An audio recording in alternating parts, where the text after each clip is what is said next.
3.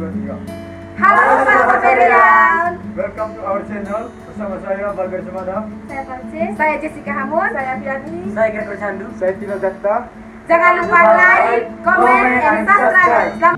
Halo Sobat Soferian, kembali lagi di video kami kali ini. Saya Jessica Hamun. Dan saya Balgar Semada. Di video ini kami akan membahas mengenai apa sih yang dimaksud dengan kerjasama di bidang bilateral dan multilateral, serta contoh-contoh dari kerjasama bidang bilateral dan multilateral bangsa Indonesia dengan negara lain. Selamat menyaksikan video kami.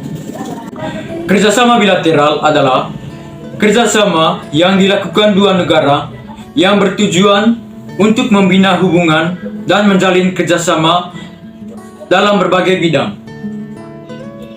Salah satu bentuk kerjasama bilateral Indonesia dengan negara lain adalah kerjasama Brazil dan Indonesia di bidang peternakan dan kesehatan hewan.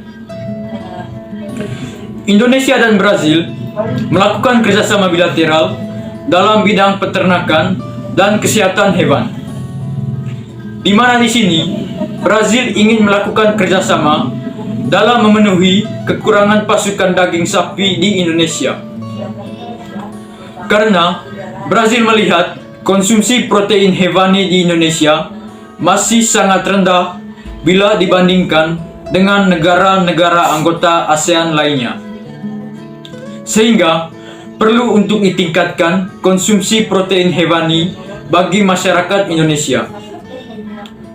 Dalam pertemuan ini juga, Indonesia menawarkan ekspor obat ke Brazil untuk membantu pertumbuhan dan perkembangan sapi di Brazil. Baik, berdasarkan penjelasan mengenai kerjasama Indonesia dengan Brazil tadi, di bidang peternakan dan kesehatan hewan ini, di sini kami akan menyampaikan pendapat kami terkait kerjasama ini, yaitu yang pertama, menurut kami hal ini tentunya sangat bagus dan membawa dampak positif bagi bangsa kita. Karena dengan adanya program kerjasama seperti ini, tentu dapat membantu bangsa kita, bangsa Indonesia ini, untuk lebih khususnya tadi, seperti kerjasama Brazil dan Indonesia, di mana dari adanya kerjasama ini dapat membantu meningkatkan konsumsi protein hewani di Indonesia. Seperti yang kita ketahui saja, bahwa populasi di salah satu negara bagian dari Brasil memiliki populasi 14 juta ekor. Tentu populasi ini sangat tinggi banget ya teman-teman. Dengan apalagi dengan sistem pemeliharaan yang sangat efisien. Hal ini memberi dampak positif bagi masyarakat Indonesia. Dengan adanya kerjasama dengan negara lain atau kerjasama dengan negara lain juga sangat penting, karena hal tersebut dapat membantu memperkuat hubungan kedua negara yang menjalin kerjasama. Kerjasama Brazil dan Indonesia banyak memberi dampak positif bagi Indonesia. Karena pada pertemuan saat itu juga, Brazil menawarkan atau pada saat itu Brazil memberikan kemudahan bagi bangsa Indonesia untuk belajar tentang breeding dan manajemen pakan di Universitas Brazil. Wow, tentunya hal ini sangat membawa dampak positif bagi Indonesia ya teman-teman. Kemudian dengan adanya ini penawaran tentunya dapat memperluas sumber daya manusia pada masyarakat Indonesia dan meningkatkan tentunya di sini juga dapat meningkatkan populasi hewan sapi pada masyarakat Indonesia ke depannya dengan memanfaatkan ilmu-ilmu yang sudah didapati atau yang sudah dipelajari di Universitas Brazil. Kemudian di sini juga seperti yang pada dijelaskan sebelumnya tadi, bahwa Brazil pada pertemuan ini juga menawarkan tentang ini siapa saja masyarakat Indonesia yang mau belajar tentang bagaimana cara merawat atau meningkatkan populasi hewan itu, mereka memberikan peluang bagi masyarakat Indonesia untuk belajar di Universitas Brazil. Hal ini tentunya teman-teman merupakan peluang yang sangat besar bagi bangsa Indonesia, tentunya bagi para kita pemuda-pemudi yang masih berjuang di bidang pendidikan pada saat ini.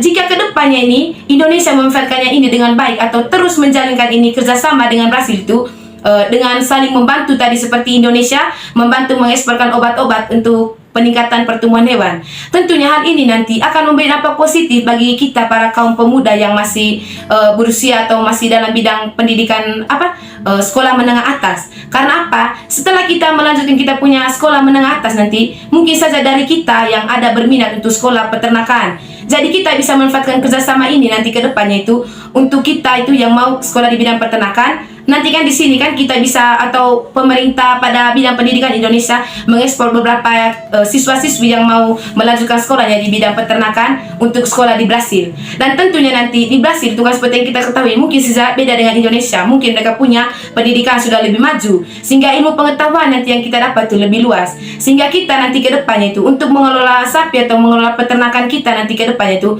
tidak hanya sebatas saja seperti atau saya ambil contoh pada kami sendiri saja. Kami punya yang saya punya bapak mama ini yang bekerja sebagai peternak hewan ini masih sangat rendah atau belum maju ini proses atau sebagai peternak hewannya. Jadi dengan kita menempuh pendidikan nanti di negara lain, otomatis kita punya pengetahuan lebih luas. Sehingga ke depannya itu dalam peternakan itu tidak hanya sebatas yang seperti kita sudah jalankan selama ini, tetapi lebih maju sudah dengan memanfaatkan ilmu pengetahuan yang sudah kita dapat di negara lain.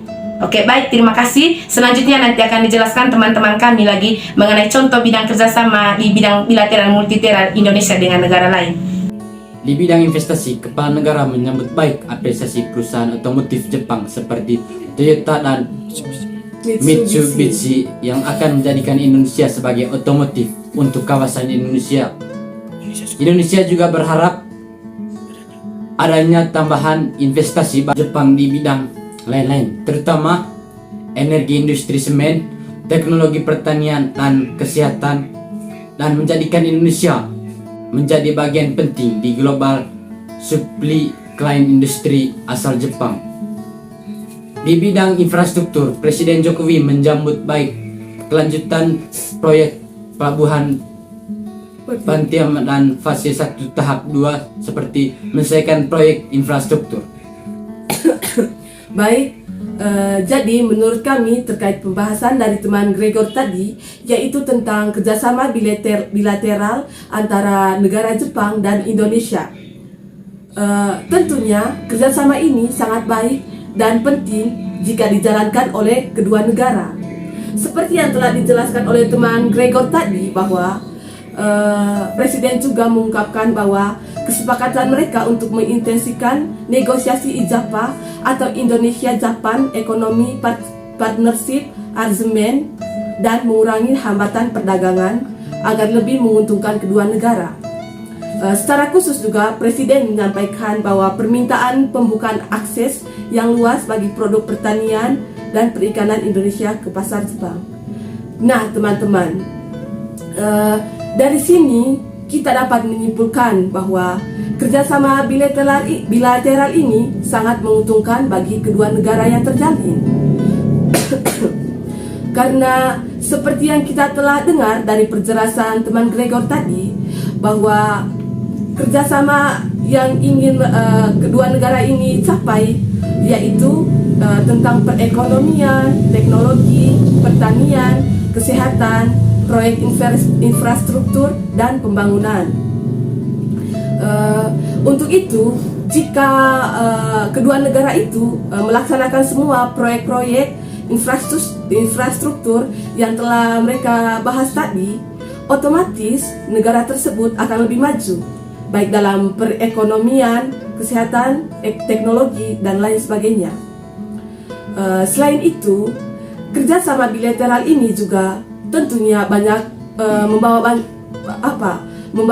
banyak manfaat bagi kedua negara yang terjalin, seperti mempererat hubungan antara negara, meningkatkan kesejahteraan ekonomi, menambah keuntungan negara, dan yang pastinya negara tersebut akan lebih mudah untuk mendapatkan pinjaman keuangan.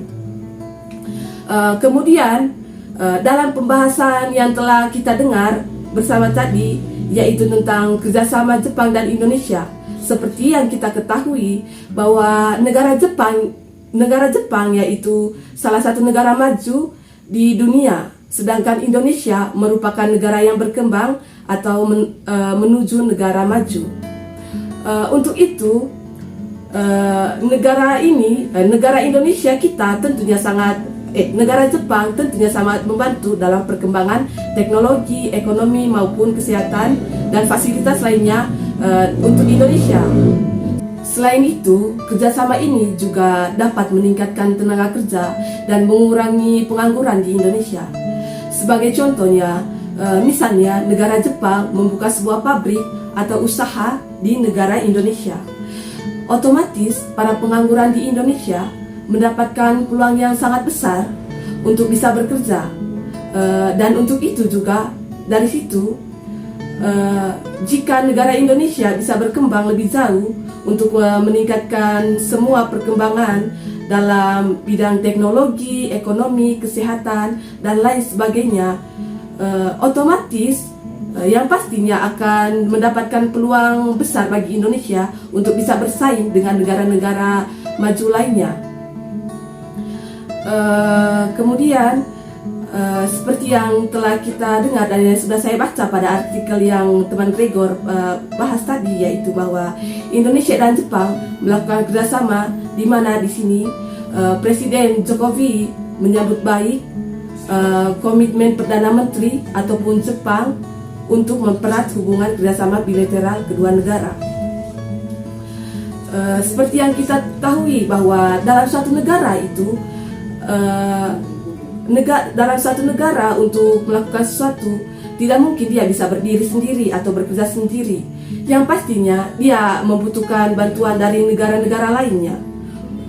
Dari kerjasama bilateral ini juga antara Jepang dan Indonesia tentunya membawa banyak dampak dan membawa keuntungan bagi kedua negara tersebut, seperti menambah keuntungan devisa dan lain sebagainya. Dalam hal ini juga Indonesia dan Jepang membahas tentang investasi. Seperti yang kita ketahui bahwa investasi kerjasama yang besar dalam negara, seperti yang kita ketahui bahwa investasi merupakan kerjasama yang besar dalam negara. Karena dengan kita menginvestasi akan mengembalikan modal yang telah lama kita tanam atau penanaman modal. Baik, bisa disimpulkan bahwa kerjasama antara dua negara bisa membantu perekonomian di satu negara tersebut. Misalnya Indonesia kalau bekerja sama dengan Jepang, Indonesia bisa menambahkan devisa dan meningkatkan perekonomian. Tentunya juga meningkatkan kreativitas dari pekerja Indonesia. Misalnya Jepang menanamkan investasi di negara Indonesia. Tentu ini memberikan dampak positif bagi negara Indonesia tersebut. Misalnya kita mencontoh saja perusahaan Toyota. Perusahaan Toyota ini berasal dari Jepang, dan dari Jepang menginvestasikan ke negara Indonesia. Dan ini menjadi peluang besar bagi Indonesia untuk pekerja otomotif. Misalnya mendapatkan lapangan pekerjaan dan bisa mendapat tentunya peluang besar untuk mendapatkan pekerjaan dengan baik. Pengangguran. Baik, itu saja pembahasan dari kami.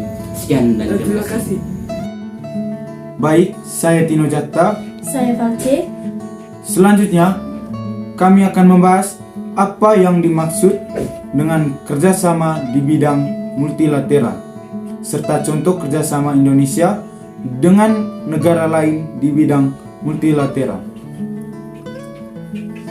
Pertama, kami akan membahas apa yang dimaksud dengan kerjasama di bidang multilateral.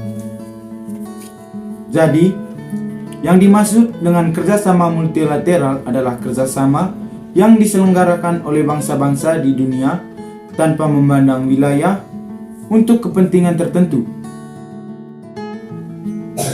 Kerjasama dalam bidang ekonomi adalah kerjasama yang bertugas mengadakan ekspor-impor, kerjasama pembangunan pabrik, kerjasama pengiriman tenaga kerja, kerjasama perdagangan bebas, dan lain-lain. Contohnya yaitu kerjasama ASEAN dalam bidang ekonomi. Salah satu tujuan terbentuknya ASEAN adalah mensejahterakan wilayah Asia Tenggara melalui kerjasama di berbagai bidang. Salah satunya kerjasama di bidang ekonomi. Tujuan utama ASEAN di bidang ekonomi adalah pembentukan pasar dan peningkatan produksi. Ada beberapa contoh kerjasama ASEAN, yaitu kerjasama di kawasan perdagangan bebas atau ASEAN Free Trade Area. Yang kedua, kerjasama proyek industri. Komentarnya, setiap negara harus melakukan kerjasama dalam bidang ekonomi. Hal ini berguna agar pertumbuhan perekonomian suatu negara dapat berjalan dengan baik. Adanya kerjasama yang terjalin antara ASEAN dan Indonesia dalam bidang ekonomi. Ini menjadi salah satu dorongan untuk negara Indonesia dapat memperluas dan memperdalam. Dan salah satu manfaat lainnya adalah untuk mempercepat pertumbuhan ekonomi di suatu daerah. Pentingnya bagi kita sebagai pelajar untuk memahami tentang perekonomian suatu negara, karena kita adalah generasi penerus bangsa, yang dimana dengan kita mempelajari ekonomi dari negara Indonesia, kita dapat membantu pertumbuhan ekonomi di negara Indonesia dan bisa membantu menyukseskan Indonesia menjadi salah satu negara maju di dunia. Itu saja dari kami, terima kasih.